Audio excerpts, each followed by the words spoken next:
نحمده ونستعينه ونستغفره ونؤمن به ونتوكل عليه ونعوذ بالله من شرور أنفسنا ومن سيئات أعمالنا من يهده الله فلا مضل له ومن يضلل فلا هادي له وأشهد أن لا إله إلا الله وأشهد أن محمدا عبده ورسوله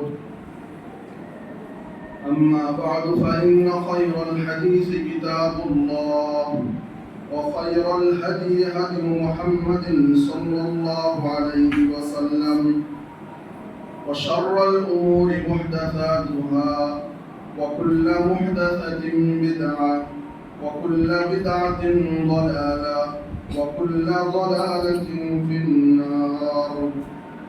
أعوذ بالله السميع العليم من الشيطان الرجيم من همزه ونفخه ونفثه. بسم الله الرحمن الرحيم. ألف لام ميم. أحسب الناس أن يتركوا آمنا وهم لا يفتنون ولقد فتنا الذين من قبلهم وليعلمن الله الذين آمنوا صدقوا وليعلمن الكاذبين. وقال النبي صلى الله عليه وسلم إن أشد الناس ابتلاء الأنبياء ثم الأمثل فالأمثل. সম্মানিত মুসল্লিয়ানে কেরাম, সমস্ত ধরনের প্রশংসা আল্লাহর জন্য, আলহামদুলিল্লাহ। অতঃপর দরুদ ও সালাম বর্ষিত হোক আমাদের প্রিয় নবীর উপর সাল্লাল্লাহু আলাইহি ওয়াসাল্লাম। আজকের জুমার খুতবায় বক্তব্যের বিষয় হচ্ছে ইবতিলা, মানে আল্লাহ রাব্বুল আলামিনের তরফ থেকে পরীক্ষা। এ সম্পর্কে দু একটি কথা বলবো ইনশাআল্লাহ। আল্লাহ আমাদেরকে শুদ্ধভাবে বলা এবং তা মানা তৌফিক দান করুক, আমিন। সম্মানিত উপস্থিতি, আমাদেরকে মনে রাখতে হবে যে দুনিয়ার ভিতরে সমস্ত বস্তু আমরা যেটা যেভাবে চাই,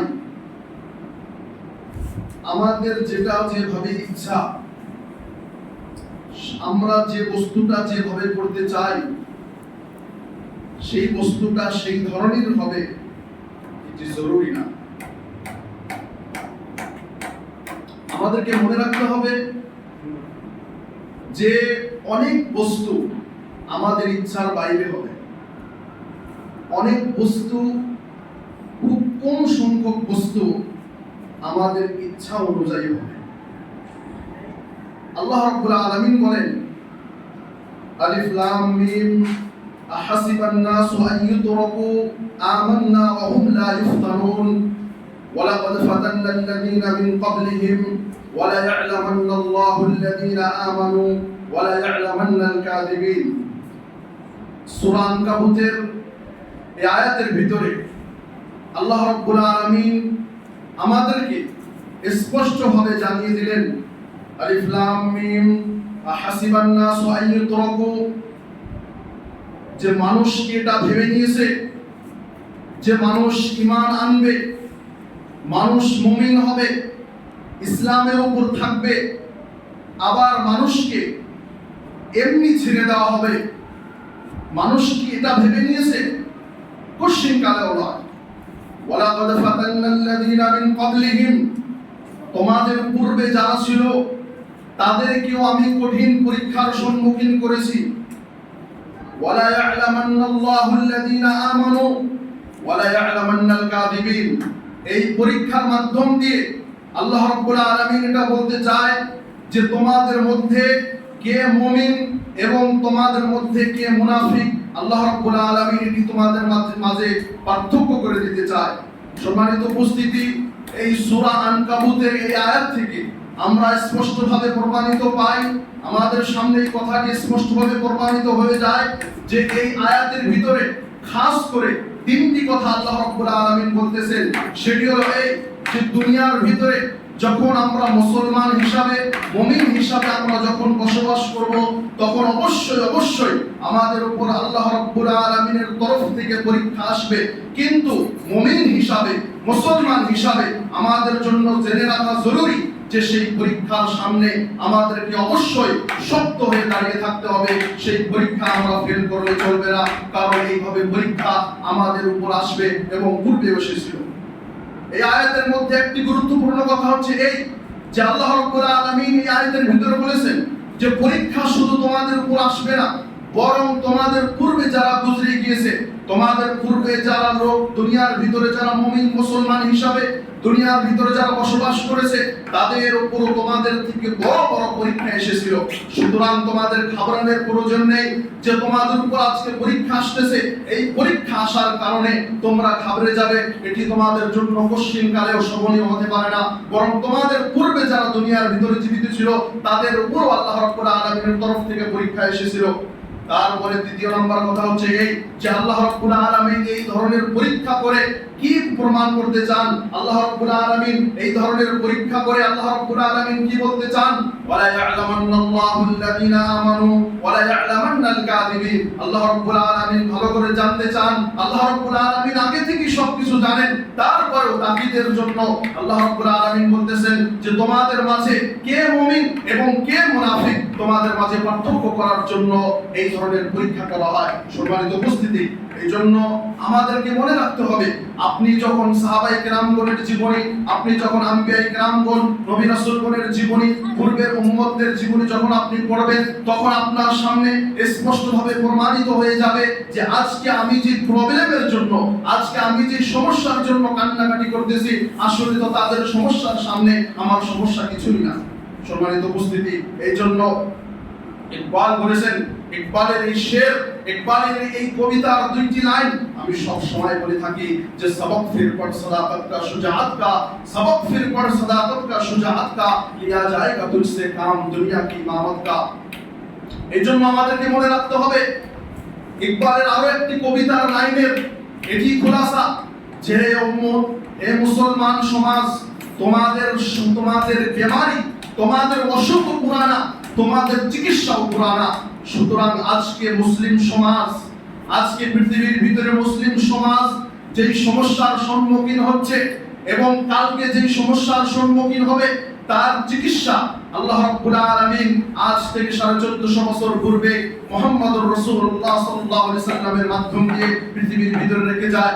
মুসলমান যখন সেখান থেকে তার চিকিৎসার জন্য ঔষধ গ্রহণ করবে, মুসলমান যখন তার প্রবলেমের জন্য সেখান থেকে দাওয়া গ্রহণ করবে, তখন মুসলমানের প্রবলেম আর প্রবলেম থাকবে না, সমস্ত ধরনের প্রবলেম আল্লাহ রাব্বুল আলামিন সলভ করে দিবেন।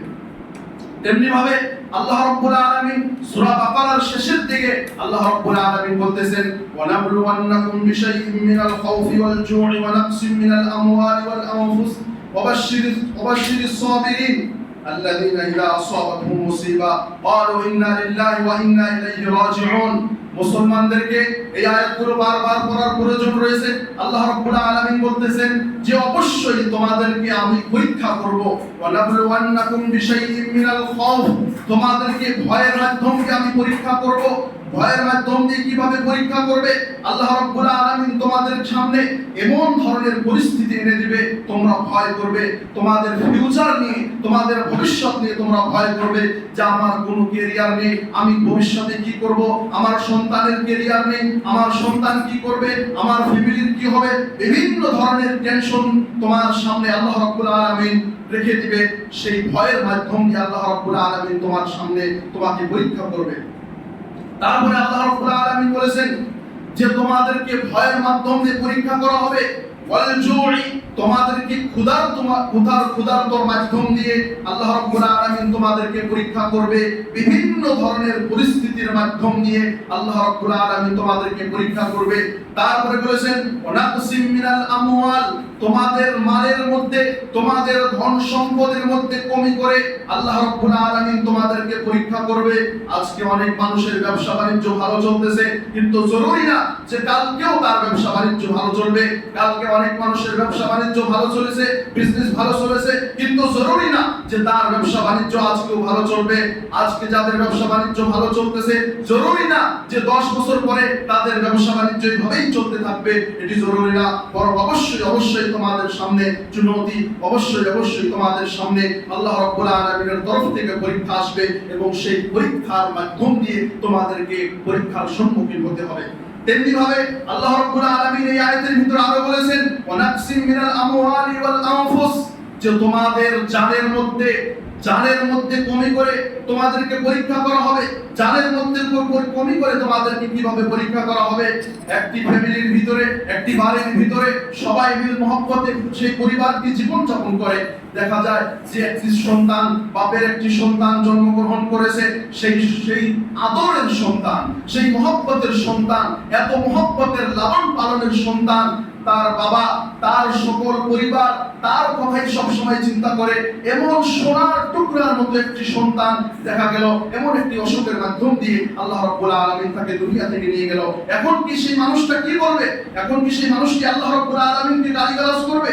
আল্লাহ রাব্বুল আলামিন সম্পর্কে কি খারাপ ধারণা রাখবে? অবশ্যই না।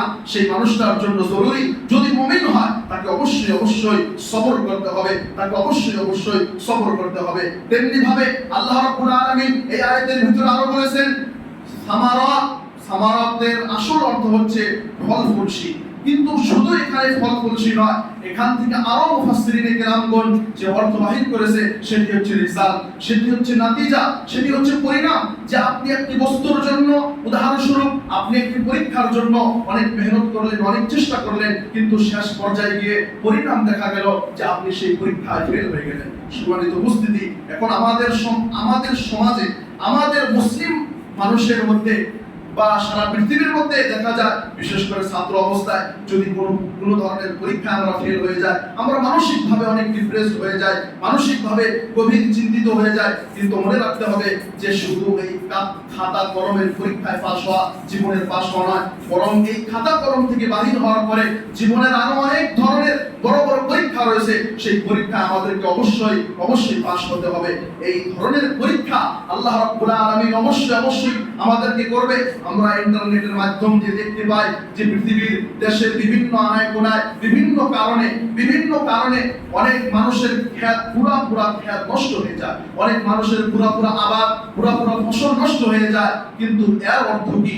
এর অর্থ সেই মানুষের জন্য জরুরি, বা যার উপর আল্লাহ রাব্বুল আলামিনের পরীক্ষা আসবে তার জন্য জরুরি যে সেই সময় নিজের ঈমানকে আরো মজবুত করবে, সেই সময় নিজের ঈমানকে আরো মজবুত করে আল্লাহ রাব্বুল আলামিনের উপর ভরসা করবে, এবং আল্লাহ রাব্বুল আলামিন তাকে এর প্রতিদান অবশ্যই দিবে। সম্মানিত উপস্থিতি, আল্লাহ রাব্বুল আলামিন কোরআনের ভিতরে বলেছেন লাকাদ খালাকাল ইনসানা ফি কাবাদ, যে আমি মানুষকে কষ্টের মধ্যে, পরিশ্রমের মধ্যে, সংগ্রামের মধ্যে সৃষ্টি করেছি। মানে কি? এই আয়াতের অর্থ হচ্ছে এই যে মানুষ জীবন বলতেই কষ্ট। মানুষের জীবনে পরিপূর্ণভাবে কোনো মানুষ 100% এই পৃথিবীর ভিতরে স্যাটিসফ্যাকশন জীবন পাবে না। প্রত্যেকটি মানুষের জীবনে কিছু না কিছু অ্যাডজাস্টমেন্ট করে জীবন যাপন করতে হবে। কিছু না কিছু ধরনের সমস্যা, কিছু না কিছু ধরনের পরীক্ষা আমাদের সামনে অবশ্যই আসবে, এবং সেই ধরনের পরীক্ষার সামনে আমাদেরকে কঠোরভাবে দাঁড়িয়ে থাকতে হবে। সেই ধরনের পরীক্ষার সামনে আমাদেরকে মজবুতভাবে দাঁড়িয়ে থাকতে হবে, যাতে করে আল্লাহ রাব্বুল আলামিন আমাদেরকে এর প্রতিদান দান করেন। সম্মানিত উপস্থিতি, আমরা এই মানুষের জীবনে পরীক্ষার ক্ষেত্রে আমরা আল্লাহর রাসূল সাল্লাল্লাহু আলাইহি সাল্লামের জীবনী এবং সাহাবায়ে কেরামের জীবনী যদি না দেখি, আমাদের মাঝে আর ধৈর্য কুলাবে না। এই জন্য আল্লাহর রাসূল সাল্লাল্লাহু আলাইহি সাল্লামকে যখন জিজ্ঞাসা করা হয়েছিল যে কোন ধরনের মানুষের উপর বেশি পরীক্ষা আসে, আল্লাহর রাসূল সাল্লাল্লাহু আলাইহি সাল্লাম বলেছেন ইন্না আশাদ্দান নাসি বিতিলাআন আল আমবিয়া সুম্মা আল আমসাল ফাল আমসাল, যে মনে রেখো পৃথিবীর মানুষ পৃথিবীর ভিতরে সবচেয়ে বড় বড় ধরনের পরীক্ষা আজমাইশ ইবতিলা একমাত্র আম্বিয়া ইকরামগণের উপর আসে। তারপর ইমানের দিক থেকে যে তার মতো তার থেকে কম এভাবে তাদের উপর পরীক্ষা আসতে থাকে। সুতরাং আমাদের উপর আজকে যে কষ্ট এসেছে, এই কষ্ট শুধু আমাদের উপর নয়, বরং আমাদেরকে দেখতে হবে আমার মতো আরো হাজার মানুষের উপর আরো অনেক ধরনের কষ্ট রয়েছে। এই জন্য তো এই কষ্ট থেকে দূরে থাকার ক্ষেত্রে মানসিকভাবে ফ্রি থাকার জন্য আল্লাহর রাসূল সাল্লাল্লাহু আলাইহি ওয়াসাল্লাম আমাদেরকে এর দাওয়া বলে দিয়েছেন। কি বলেছেন? আল্লাহর রাসূল সাল্লাল্লাহু আলাইহি ওয়াসাল্লাম বলেছেন, উনজুর মান হুয়া আসফালা মিনকুম, যে দুনিয়ার ভিতরে মেন্টালি ভাবে তুমি যদি সুখী থাকতে চাও তাহলে তুমি দেখো উনজুর মান হুয়া আসফালা মিনকুম, দুনিয়ার দিক থেকে তোমার থেকে দুর্বলকে তুমি তাকে দেখো। কারণ তুমি যাকে দেখতেছো, যে আজকে যে 10টা গাড়ির মালিক, আপনি যদি তাকে দেখেন যে আমারও 10টা গাড়ি হতে হবে, তাহলে মানসিকভাবে আপনি কোনোদিন সুখী থাকতে পারবেন না। এই জন্য আপনি দেখবেন একজন সাইকেলওয়ালা একটি বাইকওয়ালাকে দেখে নিজেকে সুখী ভাবে না কখনো, তখন সেই সাইকেলওয়ালা ভাবে যে আমারও যদি এই বাইক হতো। তেমনি ভাবে একজন বাইকওয়ালা একজন কারওয়ালাকে দেখে ভাবে যে আমারও যদি কার হতো, একজন কারওয়ালা ভাবে যে আমার যদি আরো দামি কার হতো, আরো দামি কারওয়ালা এটা ভাবে যে আমার যদি আরো 10টা কার হতো। এইভাবে মানুষের আশা, মানুষের তামান্না, মানুষের আকাঙ্ক্ষা কোনোদিন শেষ হবে না। কখন শেষ হবে? আল্লাহুমুত তাকাসুর হাত্তা যুরতুমুল মাকাবির, যে মানুষের সমস্ত আশা আকাঙ্ক্ষা মানুষের কবরের মাটিতেই একমাত্র পরিপূর্ণ হবে। এই জন্য আল্লাহর রাসূল সাল্লাল্লাহু আলাইহি ওয়াসাল্লাম বলেছেন যে আদম সন্তানের বয়স বাড়তে থাকে, আদম সন্তান বুড়ো হতে থাকে, কিন্তু তার দুইটি জিনিস যত তার বয়স বাড়তে থাকে, তার দুইটি জিনিস তত জওয়ান হতে থাকে। তার মধ্যে একটি হচ্ছে তার আশা, তার আকাঙ্ক্ষা। এই জন্য আমাদের জন্য জরুরি যে আমরা আল্লাহর রাসূল সাল্লাল্লাহু আলাইহি ওয়াসাল্লামের জীবনীকে বেশি বেশি পড়ব, তার জীবনী থেকে আমরা সবক নিব। আল্লাহ রাব্বুল আলামিন যেন আমাদেরকে তৌফিক দান করে, আমিন। আলহামদুলিল্লাহি ওয়াহদা ওয়াসসালাতু ওয়াসসালামু আলা মান লা নাবিয়্যা বা'দা, আম্মা বা'দ। সম্মানিত উপস্থিতি, আমরা বলছিলাম পরীক্ষা সম্পর্কে। আল্লাহ রাব্বুল আলামিন মানুষকে পরীক্ষা করার ক্ষেত্রে কোরআনের ভিতরে অনেক ধরনের আয়াত বলেছেন। আমরা আল্লাহর রাসূল সাল্লাল্লাহু আলাইহি ওয়াসাল্লামের জীবনী থেকে অল্প দেখি যে আল্লাহর রাসূল সাল্লাল্লাহু আলাইহি ওয়াসাল্লামের জীবনে কি কোনো ধরনের পরীক্ষা এসেছে? না, আসেন নাই। আমরা যদি আল্লাহর রাসূল সাল্লাল্লাহু আলাইহি ওয়াসাল্লামের জীবনকে গভীরভাবে দেখি, তাহলে আমরা দেখতে পাবো যে আল্লাহর রাসূল সাল্লাল্লাহু আলাইহি ওয়াসাল্লামের পুরো জীবনটাই পরীক্ষা। আল্লাহর রাসূল সাল্লাল্লাহু আলাইহি ওয়াসাল্লামের পুরো জীবনটাই পরীক্ষা। কিভাবে? আপনি দেখেন আল্লাহর রাসূল সাল্লাল্লাহু আলাইহি ওয়াসাল্লামের দাওয়াতি জীবন, একটি তার ব্যক্তিগত জীবনে পরীক্ষা, একটি তার দাওয়াতি জীবনে পরীক্ষা। আল্লাহর রাসূল সাল্লাল্লাহু আলাইহি ওয়াসাল্লামের দাওয়াতি জীবনে পরীক্ষার ক্ষেত্রে আমরা আল্লাহর রাসূল সাল্লাল্লাহু আলাইহি ওয়াসাল্লামের জীবনে দেখতে পাই যে আল্লাহর রাসূল সাল্লাল্লাহু আলাইহি ওয়াসাল্লামকে আল্লাহ রাব্বুল আলামিন 4টি মেয়ে সন্তান দিয়েছেন। 4টি মেয়ে সন্তান দিয়েছেন, যায়নাব, রুকাইয়া, উম্মে কুলসুম, ফাতিমা রাদিয়াল্লাহু তাআলা আনহুন্না। এই 4টি মেয়ে সন্তানের মধ্যে আমরা দেখতে পাই যে আল্লাহর রাসূল সাল্লাল্লাহু আলাইহি ওয়াসাল্লামের জীবদ্দশায় তার 3টি মেয়ে সন্তান মৃত্যুবরণ করে, এবং একমাত্র মেয়ে আল্লাহর রাসূল সাল্লাল্লাহু আলাইহি ওয়াসাল্লামের ফাতিমা রাদিয়াল্লাহু তাআলা আনহা, আল্লাহর রাসূল সাল্লাল্লাহু আলাইহি ওয়াসাল্লামের মৃত্যুর 6 মাস পরে তিনি দুনিয়া থেকে চলে যান। আমরা দেখতে পাই আল্লাহর রাসূল সাল্লাল্লাহু আলাইহি ওয়াসাল্লামের 2টি মেয়ে রুকাইয়া এবং উম্মে কুলসুম, আল্লাহর রাসূল সাল্লাল্লাহু আলাইহি ওয়াসাল্লামের এই 2টি মেয়ে আমরা জানি আবু লাহাবের সন্তান 2 সন্তানের সাথে তাদের বিয়ে শাদী হয়েছিল, কিন্তু শুধুমাত্র ইসলামের কারণে আল্লাহর রাসূল সাল্লাল্লাহু আলাইহি ওয়াসাল্লাম মানুষকে তাওহীদের ডাক দেওয়ার কারণে আবু লাহাব তার 2 সন্তানকে হুকুম দেয় যে আল্লাহর রাসূলের 2 মেয়েকে তুমি তালাক দিয়ে দাও, তোমরা তালাক দিয়ে দাও। তার বাপের কথা মেনে আবু লাহাবের 2 সন্তান আল্লাহর রাসূল সাল্লাল্লাহু আলাইহি ওয়াসাল্লামের 2 মেয়েকে তালাক দিয়ে দেয়। আপনি দেখেন কত কষ্ট তার জীবনে, তার জীবদ্দশায় তার জওয়ান মেয়েকে তালাক দিয়ে দেওয়া হলো। তারপরে কি করলো আল্লাহর রাসূল সাল্লাল্লাহু আলাইহি ওয়াসাল্লাম? তার মেয়েকে যায়নাবকে, রুকাইয়াকে, আল্লাহর রাসূল তার মেয়ে রুকাইয়াকে উসমান রাদিয়াল্লাহু তাআলা আনহুর সঙ্গে বিবাহ করিয়ে দিলেন। আমরা সবাই জানি যে উসমান রাদিয়াল্লাহু তাআলা আনহুকে যুন্নুরাইন বলা হয়। উসমান রাদিয়াল্লাহু তাআলা আনহুকে আল্লাহর রাসূল সাল্লাল্লাহু আলাইহি সাল্লাম তার প্রথম মেয়ে দিলেন, যার নাম রুকাইয়া রাদিয়াল্লাহু তাআলা আনহা। আমরা সবাই জানি এই মেয়ে মৃত্যুবরণ করেন। মৃত্যুবরণ করার পরে আল্লাহর রাসূল সাল্লাল্লাহু আলাইহি সাল্লাম তাকে আরো একটি মেয়ে দেন, যার নাম উম্মে কুলসুম রাদিয়াল্লাহু তাআলা আনহা। এই দুইটি মেয়ে দেন এবং আপনি জানেন আল্লাহর রাসূল সাল্লাল্লাহু আলাইহি ওয়াসাল্লাম উসমান রাদিয়াল্লাহু তাআলা আনহুকে কত ভালোবাসতেন। আজকে যারা খিলাফতের নাম দিয়ে আল্লাহর রাসূল সাল্লাল্লাহু আলাইহি সাল্লামের পরে আবু বকর, ওমর, ওসমান, আলী এই চারজনের মধ্যে পৃথিবীর ভিতরে আমাদের দেশে অনেক মানুষ আছে যারা আলী রাদিয়াল্লাহু তাআলা আনহুকে ওসমান রাদিয়াল্লাহু তাআলা আনহুর উপরে রাখে। সম্মানিত উপস্থিতি, ইতিহাস সাক্ষী রয়েছে ওসমান রাদিয়াল্লাহু তাআলা আনহুর সম্মান তার নিজের জায়গায়, আবু বকরের সম্মান তার নিজের জায়গায়, ওমরের সম্মান তার নিজের জায়গায়, আলী রাদিয়াল্লাহু তাআলা আনহুর সম্মান তার নিজের জায়গায়। কিন্তু আলী রাদিয়াল্লাহু তাআলা আনহুর থেকে ওসমান রাদিয়াল্লাহু তাআলা আনহুর সম্মান আরো অনেক বেশি ছিল। কিভাবে? তার একটি প্রমাণ আমি আপনাদেরকে পেশ করি। তার একটি গুরুত্বপূর্ণ প্রমাণ, উজ্জ্বল প্রমাণ, সেটি হচ্ছে এই আল্লাহর রাসূল সাল্লাল্লাহু আলাইহি সাল্লাম শুধু উসমান রাদিয়াল্লাহু তাআলা আনহুকে দুইটি মেয়ে দেননি, বরং কি বলেছেন যে আমার যদি 40টা মেয়ে থাকতো, আমার যদি 40টা মেয়ে থাকতো, আমার 40টা মেয়ে সন্তানও যদি মৃত্যুবরণ করতো, একে রাহে আমি তোমাকে আমার 40টা মেয়ে সন্তান দিয়ে দিতাম। সম্মানিত উপস্থিতি, আমাদেরকে মনে রাখতে হবে এই ধরনের পরীক্ষা আল্লাহর রাসূল সাল্লাল্লাহু আলাইহি সাল্লামের জীবনে এসেছে। তেমনি ভাবে আমরা দেখতে পাই আল্লাহর রাসূল সাল্লাল্লাহু আলাইহি সাল্লামের 3টি পুত্র সন্তান হয়েছিল এবং আমরা এটাও জানি ইতিহাসের মাধ্যম দিয়ে যে এই 3টি পুত্র সন্তান মায়ের কোলে থাকা অবস্থায় মৃত্যুবরণ করেছে। এই 3টি পুত্র সন্তান মায়ের কোলে থাকা অবস্থায় মৃত্যুবরণ করেছে এবং 3টি পুত্র কোলে থাকা অবস্থায় মৃত্যুবরণ করার পরে আল্লাহর রাসূল সাল্লাল্লাহু আলাইহি সাল্লাম তিনি তিনার চোখের পানি আর ধরে রাখতে পারতেছিলেন না। তিনি একটি আরবি কবিতা বলেছিলেন এবং সেই কবিতার একটি লাইন, সেই কবিতার লাইনের খুলাসা, সেই কবিতার লাইনের সারাংশ হচ্ছে এই যে আজকে আমাদের অন্তর দুঃখিত, আমাদের চোখে পানি প্রবাহিত হচ্ছে, কিন্তু আমরা কখনো এই ধরনের কথা বলবো না যে কথার কারণে আল্লাহ রাব্বুল আলামিন কষ্ট পাবে।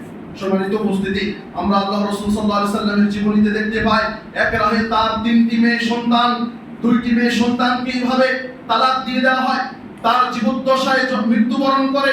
তেমনি ভাবে তার 3টি সন্তান, পুত্র সন্তান, তারাও দুনিয়া থেকে চলে যায়। তেমনি ভাবে আমরা আল্লাহর রাসূল সাল্লাল্লাহু আলাইহি সাল্লামের জীবনী থেকে আরো দেখতে পাই যে আল্লাহর রাসূল সাল্লাল্লাহু আলাইহি সাল্লামকে শুধুমাত্র তাওহীদের ডাক দেওয়ার কারণে, মানুষকে মক্কার সেই জমিনে তাওহীদের ডাক দেওয়ার কারণে আল্লাহর রাসূল সাল্লাল্লাহু আলাইহি সাল্লামকে সোশ্যাল বয়কট করা হয়। সোশ্যাল বয়কট কাকে বলে? সামাজিক বহিষ্কার। শুআয়ব আবু তালিবের ঘাঁটিতে আল্লাহর রাসূল সাল্লাল্লাহু আলাইহি সাল্লাম এবং তার খানদানকে এবং যারা ঈমান এনেছে তাদেরকে 3 বছরের নামে সোশ্যাল বয়কট মানে সামাজিক বহিষ্কার করা হয়। এবং সেখানে কি কি হয়েছে আপনি জানেন? সেখানে কি কি হয়েছে তার এক দুইটি নমুনা আমি আপনাদেরকে পেশ করি। 3 বছর যখন সোশ্যাল সামাজিক বহিষ্কার তাদেরকে করা হয়, তখন মক্কার কাফেররা বলেছিলেন যে তাদেরকে কোনো ধরনের ব্যবসা বাণিজ্যর সামান মাল সেখানে যেন না পৌঁছে, তাদের সাথে যেন কোনো ধরনের ডিল, তাদের সাথে যেন কোনো ধরনের কানেকশন যেন না থাকে। সেইভাবে সেই সময় সেখানকার ছোট ছোট বাচ্চারা, তার মায়েরা, মহিলারা চিৎকার করে কান্নাকাটি করেছিল।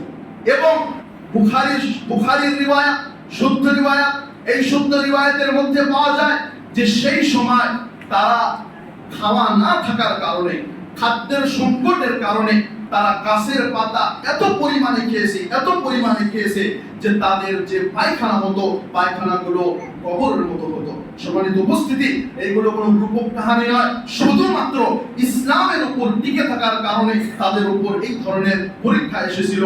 কিন্তু এই ধরনের পরীক্ষা কি দায়ী? সার্বিকভাবে সারা জীবন কি পরীক্ষা থাকবে না? এইভাবে পরীক্ষা চিরদিন থাকবে না। অবশ্যই এই পরীক্ষার পরে আল্লাহ রাব্বুল আলামিন বলেছেন ইন্না মা'আল উসরি ইসরা, নিশ্চয় কষ্টের পরে সহজতা রয়েছে। এবং আমরা তারপরে আল্লাহ রাসূল সাল্লাল্লাহু আলাইহি সাল্লামকে দেখতে পাই। আল্লাহ রাসূল সাল্লাল্লাহু আলাইহি সাল্লামের জীবনী এইভাবে 3 বছর সেখান থেকে অনেক কষ্টের পরে আসার পরে আল্লাহ রাসূল সাল্লাল্লাহু আলাইহি সাল্লামের জীবনীতে আরো কি ঘটে? আল্লাহ রাসূল সাল্লাল্লাহু আলাইহি সাল্লামের জীবনীতে আরো ঘটে আল্লাহ রাসূল সাল্লাল্লাহু আলাইহি সাল্লামের আদরের চাচা আবু তালিব পরে তার মহব্বতের স্ত্রী, তার প্রথম স্ত্রী খাদিজা রাদিয়াল্লাহু তাআলা আনহা মহব্বতের স্ত্রী, যে খাদিজা রাদিয়াল্লাহু তাআলা আনহা, সেই খাদিজা রাদিয়াল্লাহু তাআলা আনহার ইতিহাস আমাদেরকে জানতে হবে। যে খাদিজা রাদিয়াল্লাহু তাআলা আনহা আল্লাহর রাসূল সাল্লাল্লাহু আলাইহি সাল্লামের প্রথম স্ত্রী, এবং খাদিজা রাদিয়াল্লাহু তাআলা আনহার জীবদ্দশায় আল্লাহর রাসূল অন্য আর স্ত্রীকে বিবাহ করেননি। আল্লাহর রাসূল সাল্লাল্লাহু আলাইহি ওয়াসাল্লাম যখন গারে হিরা থেকে আল্লাহর রাসূলের উপর যখন প্রথম ওহী আসে, প্রথম ওহী আসার পরে আল্লাহর রাসূল ভয়ে কম্পিত হয়ে যায়। আল্লাহর রাসূল সাল্লাল্লাহু আলাইহি ওয়াসাল্লাম খাদিজা রাদিয়াল্লাহু তাআলা আনহার কাছে এসে বলেন, খাদিজা জাম্মিলুনি জাম্মিলুনি, আমাকে কম্বল দিয়ে, আমাকে চাদর দিয়ে চড়ে, আমাকে চাদর দিয়ে ঢেকে দাও, আমাকে ভয় হচ্ছে যে আমি মনে হয় কি বান হবে, আমার কি হবে। তখন খাদিজা রাদিয়াল্লাহু তাআলা আনহা আল্লাহর রাসূল সাল্লাল্লাহু আলাইহি সাল্লামকে কি বলে সান্ত্বনা দিয়েছেন? খাদিজা রাদিয়াল্লাহু তাআলা আনহা আল্লাহর রাসূল সাল্লাল্লাহু আলাইহি সাল্লামকে বলেছেন যে আল্লাহ রাব্বুল আলামিন ওয়াল্লাহি লা ইউখজিকা আল্লাহু আবাদা, আল্লাহ রাব্বুল আলামিন কখনোই আপনাকে ধ্বংস করবেন না। অনেকগুলো বাক্য বলেছে, তার মধ্যে একটি বাক্য বলেছে যে ইন্নাকা লা তাসিলুর রাহিম ওয়া তাহমিলুল কাল, যে নিশ্চয় আপনি আত্মীয়তা সম্পর্ক বজায় রাখেন এবং গরীব মিসকিন অসহায় মানুষের দুঃখ কষ্ট আপনি বোঝেন। সেই খাদিজা রাদিয়াল্লাহু তাআলা আনহা তার চাচা নওফলের নিকটে নিয়ে যায়। সেই নওফল তাকে আল্লাহর রাসূল সাল্লাল্লাহু আলাইহি সাল্লামকে সান্ত্বনা দেয়। নওফল সেই সময় আল্লাহ রাসূল সাল্লাল্লাহু আলাইহি সাল্লামকে সান্ত্বনা দিয়ে এক পর্যায়ে খাদিজা রাদিয়াল্লাহু তাআলা আনহার সেই চাচা নওফল তিনি আল্লাহ রাসূলকে বলেন যে আমি যদি যেই সময় তোমার কওমের লোকেরা, তোমার জাতির লোকেরা, তোমার গোত্রের লোকেরা তোমাকে তোমার দেশ থেকে তাড়িয়ে দিবে, আমি যদি সেই সময় থাকি, আল্লাহি লা আনসুরান্নাকা নাসরাম মুআজ্জারা, অবশ্যই আমি তোমাকে সেই সময় মদদ করব। তো এই মহব্বতের স্ত্রী, এই এমন কঠিন সময় সাথ দেওয়া স্ত্রী তিনি চলে যান। এই জন্য সিরাতবিদগণ, ইতিহাসবিদগণ সেই বছরকে আমুল হুজন, আরবি ভাষায় বলা হয় হুজন মানে দুঃখ কষ্ট, আম মানে হচ্ছে বছর, দুঃখ কষ্টর বছর হিসাবে ঘোষণা করেছেন। সম্মানিত উপস্থিতি, শুধু এতটুকু নয়, আমরা আরো আল্লাহ রাসূল সাল্লাল্লাহু আলাইহি সাল্লামের জীবনী তারা দেখতে পাই। এইভাবে করতে করতে তার কিছুদিন পরে আল্লাহ রাসূল সাল্লাল্লাহু আলাইহি ওয়াসাল্লাম তায়েফের মধ্যে দাওয়াত নিয়ে যায়। তায়েফের মধ্যে দাওয়াত নিয়ে যাওয়ার পরে আমরা সবাই জানি যে তায়েফের ভিতরে আল্লাহর রাসূল সাল্লাল্লাহু আলাইহি সাল্লামের সঙ্গে কি ধরনের আচরণ করা হয়েছে, এ সম্পর্কে আমরা সবাই কম বেশি জানি। সম্মানিত উপস্থিতি, এইভাবে আমরা যদি আমাদের সর্বশ্রেষ্ঠ মানুষ, যার মতো মানুষ আল্লাহ রাব্বুল আলামিন পৃথিবীতে সৃষ্টি করেননি, এবং পৃথিবী কিয়ামত পর্যন্ত আল্লাহ রাব্বুল আলামিন যার মতো মানুষকে সৃষ্টি করবেন না। এই জন্য আরবি কবি হাসান বিন সাবিত রাদিয়াল্লাহু তাআলা আনহু, যিনি মুসলমানদের কবিতা, যিনি যুদ্ধের মাঠে মুসলমানদের শানে কবিতা পড়তেন, সেই হাসান বিন সাবিত রাদিয়াল্লাহু তাআলা আনহু তিনি বলেছেন যে হে নবী, তোমার মতো মানুষকে পৃথিবীর কোনো মা জন্ম দেননি, মানে মহিলারা অযোগ্য হয়ে গিয়েছে তোমার মতো সন্তানকে জন্ম দিতে, মানে তোমার মতো সন্তানকে আর কোনোদিন জন্ম দিতে পারবে না কোনো মা পৃথিবী। তেমনি ভাবে আরো বলেছেন যে তোমার মতো মানুষকে পৃথিবীর মাটি, পৃথিবীর আকাশ আর কোনোদিন দেখবে না, এবং তোমার মতো মানুষ আর কোনোদিন আসবে না। লম্বা কবিতা হাসান রাদিয়াল্লাহু তাআলা আনহু বলেছেন। সম্মানিত উপস্থিতি, এই জন্য আমাদেরকে মনে রাখতে হবে যে ইসলামের ভিতরে আমাদের সমস্ত ধরনের প্রবলেমের সলিউশন রয়েছে। আজকে আমরা সাহাবায়ে কিরামগণের জীবনী যখন পড়ি, আমরা সালাফে সালেহিনের জীবনী যখন আমরা পড়ি, আমাদের সামনে স্পষ্ট হয়ে যায় সাহাবায়ে কিরামের সামনে যখন কোনো প্রবলেমের সলিউশন কোরআন হাদিস থেকে এসে যেত, তখন তারা পৃথিবীর আর অন্য কোনো দিকে তারা মুখ করতেন না। অবশ্যই তারা সেটি মেনে নিতেন এবং সেটির উপরে আমল করার চেষ্টা করতেন। সম্মানিত উপস্থিতি, এই জন্য আমাদেরকে মনে রাখতে হবে আমরা আল্লাহ রাসূল সাল্লাল্লাহু আলাইহি সাল্লামের জীবনীর সাথে সাথে, কারণ আয়েশা রাদিয়াল্লাহু তাআলা আনহাকে যখন জিজ্ঞাসা করা হয়েছিল আল্লাহর রাসূল সাল্লাল্লাহু আলাইহি ওয়াসাল্লাম সম্পর্কে, তখন আয়েশা রাদিয়াল্লাহু তাআলা আনহা কি বলেছেন? আয়েশা রাদিয়াল্লাহু তাআলা আনহা বলেছেন কানা খুলুকুহু কুরআন, যে আল্লাহর রাসূল সাল্লাল্লাহু আলাইহি সাল্লামের পুরো জীবনটাই হচ্ছে কোরআনের মতো, মানে কোরআনের প্র্যাকটিক্যাল জীবন, বাস্তব রূপ হচ্ছেন আল্লাহর রাসূল সাল্লাল্লাহু আলাইহি ওয়াসাল্লাম। এই জন্য আমাদের জন্য জরুরি যে আমরা বেশি বেশি আল্লাহর রাসূল সাল্লাল্লাহু আলাইহি সাল্লামের জীবনী পড়ব, এবং শুধু আল্লাহর রাসূলের জীবনী পড়লেই চলবে না, বরং আল্লাহর রাসূল সাল্লাল্লাহু আলাইহি সাল্লামের জীবনীর সাথে সাথে সাহাবায়ে কেরামগণের জীবনী পড়তে হবে। সাহাবায়ে কেরামের জীবনী থেকে একটি ছোট্ট কথা বলে আমি আজকে খুতবা শেষ করে দিব। সেটি হচ্ছে এই যে আমরা সবাই জানি মুসলমানেরা যখন মক্কা থেকে মদিনায় হিজরত করেন, এমন সংকটের সময় কোন মুসলমান মক্কা থেকে এমন অবস্থায় মক্কা থেকে মুসলমান হিজরত করে গিয়েছেন যে তাদের ঘর বাড়ি, আত্মীয় স্বজন, দোকানপাট কোনো বস্তু নিয়ে যেতে পারেননি। এমনও ঘটনা পাওয়া যায় যে অনেক মুসলমান শুধুমাত্র ঈমান আনার কারণে তাদের পরিবার, তাদের পিতামাতা, তাদের পরনের কাপড়টা পর্যন্ত রেখে দিয়েছে, শুধুমাত্র লজ্জার স্থান ঢাকার জন্য কাপড় রেখে দিয়েছে। এমন অবস্থায় মুসলমানেরা মদিনায় চলে আসে। মদিনায় চলে আসার পরে মুসলমানদের আমরা সবাই জানি মদিনার ভিতরে ইহুদিরা আগে থেকে আবাদ ছিল। সেই মদিনার ভিতরে একটি বিখ্যাত কুয়া ছিল, একটি বিখ্যাত কূপ ছিল, যার নাম বি'রে রুমা। বি'রুন শব্দের অর্থ হচ্ছে কুয়া। বি'রে রুমা, রুমা নামক কুয়া, সেই কুয়াটা ইহুদিদের কন্ট্রোলে ছিল এবং মুসলমানদেরকে সেই কুয়া থেকে পানি কিনে খেতে হতো।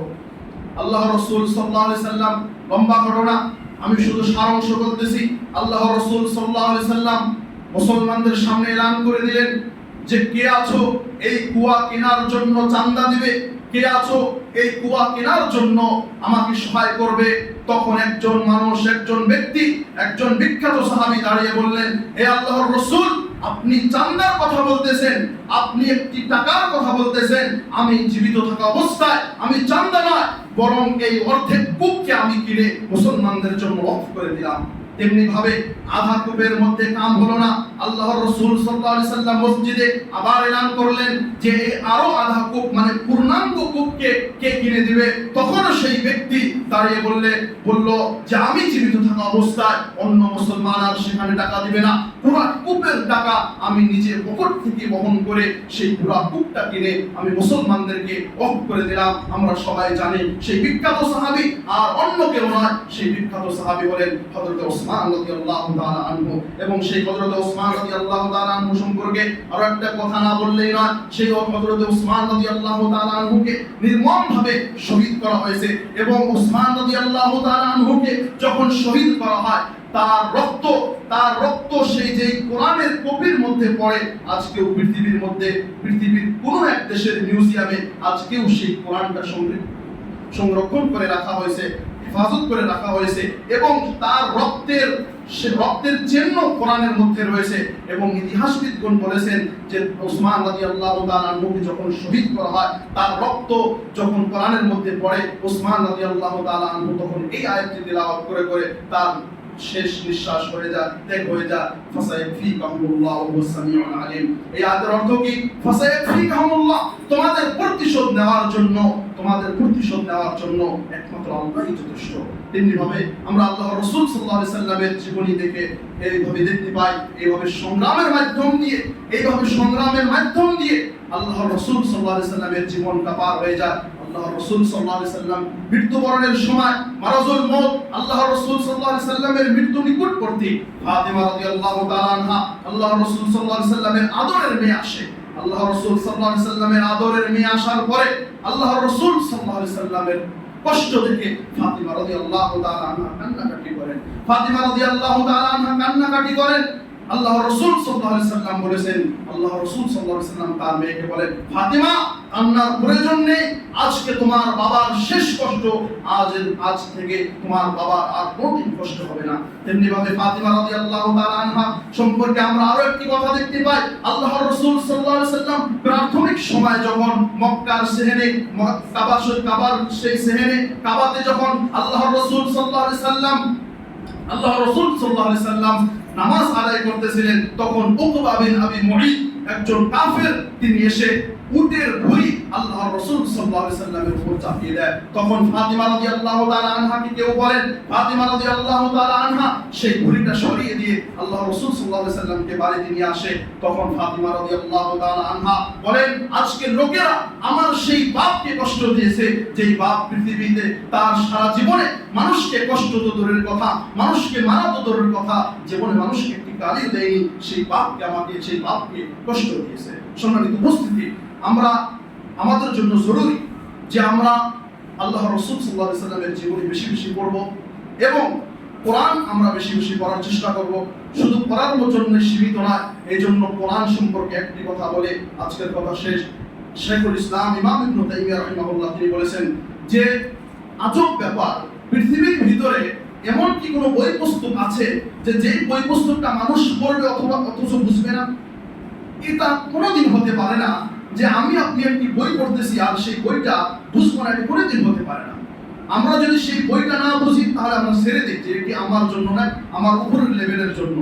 কিন্তু কোরআনের ক্ষেত্রে অধিকাংশ মুসলমান আমরা দেখি যে কোরআন পড়তেছি অথচ বোঝার চেষ্টা করতেছি না। এই জন্য আমাদেরকে মনে রাখতে হবে আল্লাহ রাসূলের সেই হাদিস যে কিয়ামত যত নিকটবর্তী হবে ফিতনা তত বাড়তে থাকবে এবং মানুষ ঈমান তত কম হয়ে যাবে। এজন্য আমরা আল্লাহ রাব্বুল আলামিনের নিকটে দোয়া করি, হে আল্লাহ তুমি আমাদেরকে সমস্ত ধরনের ফিতনা থেকে হেফাজত করো, আমিন। হে আল্লাহ তুমি আমাদেরকে দুনিয়ার ফিতনা, আখিরাতের ফিতনা, কবরের ফিতনা, নারীর ফিতনা, দাজ্জালের ফিতনা, সমস্ত ধরনের ফিতনা থেকে হেফাজত করো, আমিন। হে আল্লাহ আমাদের মধ্যে যারা মৃত্যুবরণ করেছে তাদেরকে তুমি জান্নাত নসিব করো, আমিন। হে আল্লাহ কিয়ামতের দিন যে 7 শ্রেণীর লোকদেরকে তুমি তোমার আরশের নিচে ছায়া দিবে, তুমিও আমাদেরকে সেই 7 শ্রেণীর অন্তর্ভুক্ত করিও, আমিন। আমরা দুনিয়ার ভিতরে যতদিন জীবিত থাকবো ঈমানের হালাতে জীবিত থাকবো এবং যখন আমরা মৃত্যুবরণ করব তখন আমাদেরকে কালেমার শহীদ আমাদেরকে মৃত্যু দিও, আমিন। ওয়া আখিরু দাওয়ানা আলহামদুলিল্লাহ।